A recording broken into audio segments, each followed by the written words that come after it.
નમસ્કાર વિદ્યાર્થી મિત્રો, હું છું દિવેશ ગાડી અને સ્વાગત કરું છું આપ સર્વનું આપની પોતાની યુટ્યુબ ચેનલ ઓશન કોચિંગ ક્લાસીસમાં. વિદ્યાર્થી મિત્રો, આજે આપણે ભણીશું ધોરણ 7, આપણો પ્રિય વિષય અંગ્રેજી, જેનું આપણે રિવિઝન ભણવાનું છે સેમેસ્ટર 2 નું, જેની અંદર આજે આપણે ભણીશું એક્ટિવિટી નંબર 4 વિશે. અગાઉ વિદ્યાર્થી મિત્રો આપણે રિવિઝનની 1 થી 3 એક્ટિવિટી 1, 2, 3 અને એની અગાઉ આપણે 5 યુનિટનો અભ્યાસ સંપૂર્ણપણે કરી ચૂક્યા છીએ. જો તમે તેના વિડીયોઝ નથી જોયા તો તેની લિંક નીચે ડિસ્ક્રિપ્શન બોક્સમાં આપી છે, તેને તમે જરૂરથી જોઈ આવજો. તો ચાલો શરૂ કરીએ એક્ટિવિટી નંબર 4. એક્ટિવિટી નંબર 4 એમ કહે છે રીડ ધીસ ઇન્સ્ટ્રક્શન્સ, એટલે કે આ સૂચનાઓ વાંચો ફોર મેકિંગ ટી, ચા બનાવવા માટે. ટૂંકમાં ચા બનાવવાની છે. ચા બનાવવા માટે હોય ને કે પેલા ભૂકી લેવાની, પછી દૂધ નાખવાનું, ગરમ કરવાનું, બધી જે કઈ પણ એક પ્રોસેસ હોય એની ઇન્સ્ટ્રક્શન્સ એટલે કે એની માહિતીઓ આપણને આપેલી છે. Give number to the instructions to make your tea for tomorrow and yesterday, કે ગઈકાલે અને આવતીકાલે આ બંને માટે તમારે ચા બનાવવાની હોય તો એના માટે જે તમને ઇન્સ્ટ્રક્શન આપ્યા છે તેના તમારે નંબર આપવાના છે. Then describe the process to the class, અને ત્યારબાદ આ ક્લાસને શું કરવાની, આ પ્રોસેસ વર્ણન કરો.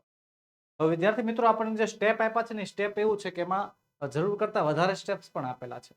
તો એની અંદર જેમાં આપણે જરૂર હોય તેમાં આપણે ક્રમ આપીશું, બાકીના ક્રમ આપીશું નહીં. તો મેં તમારી માટે એ સ્ટેપના જવાબ જે છે સીધા તૈયાર કર્યા છે. સૌથી પહેલું સ્ટેપ છે અહીંયા, એટલે કે 2 cups of water in a pot, કે એક વાસણની અંદર તમારે જે છે 2 કપ જેટલું પાણી લેવાનું. બીજું સ્ટેપ ક્યાં છે? તો સર બીજું સ્ટેપ છે અહીંયા, એડ મિલ્ક ટુ ઇટ, એમાં થોડું દૂધ નાખવાનું. ત્રીજું સ્ટેપ આ બાજુ છે, એડ સુગર, સુગર એટલે ખાંડ, એની અંદર ખાંડ નાખવાની. ચોથું સ્ટેપ આ બાજુ છે, add ginger and mint to it, એની અંદર જે છે આદુ અને જે કહેવાય કે સ્વાદ માટે મિન્ટ જે છે નાખવાની છે. પાંચમું સ્ટેપ અહીંયા છે, એડ ટી લીવ્સ, એની અંદર ચાની ભૂકી નાખવાની છે. છઠ્ઠું સ્ટેપ આ બાજુ છે, સ્ટીર વિથ સ્પૂન, એને ચમચીથી જે છે સ્ટીર એટલે કે હલાવવાની છે, મિક્સ કરવાની છે. પછી સાતમું સ્ટેપ ક્યાં છે? બોઇલ ઇટ, એટલે કે એને વ્યવસ્થિત ઉકળવા દેવાની. અને આઠમું સ્ટેપ અહીંયા છે, ફિલ્ટર ઇટ, એ ઉકળ્યા પછી શું કરવાની? એને ગાળવાની. બરોબર, જે ગળણી આવે ને એનાથી ગાળી લેવાની. અને 9મું સ્ટેપ છે, pour the tea into 2 cups. pour એટલે થાય પીરસવી, રેડવી.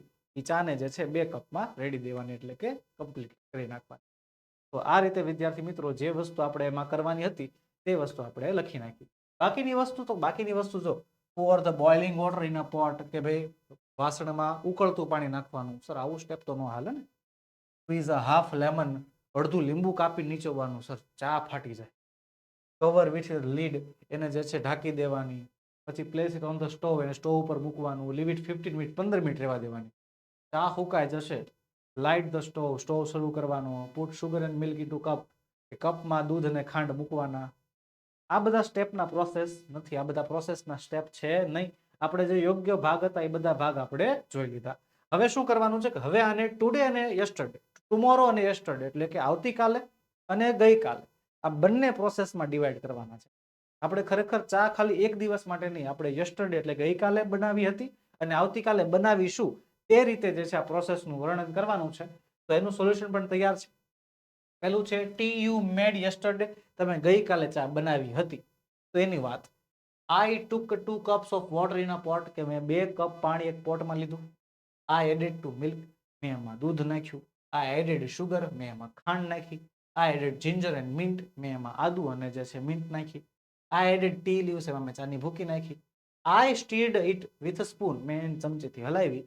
આઈ બોઇલ્ડ ઇટ, મેં એને ઉકાળી.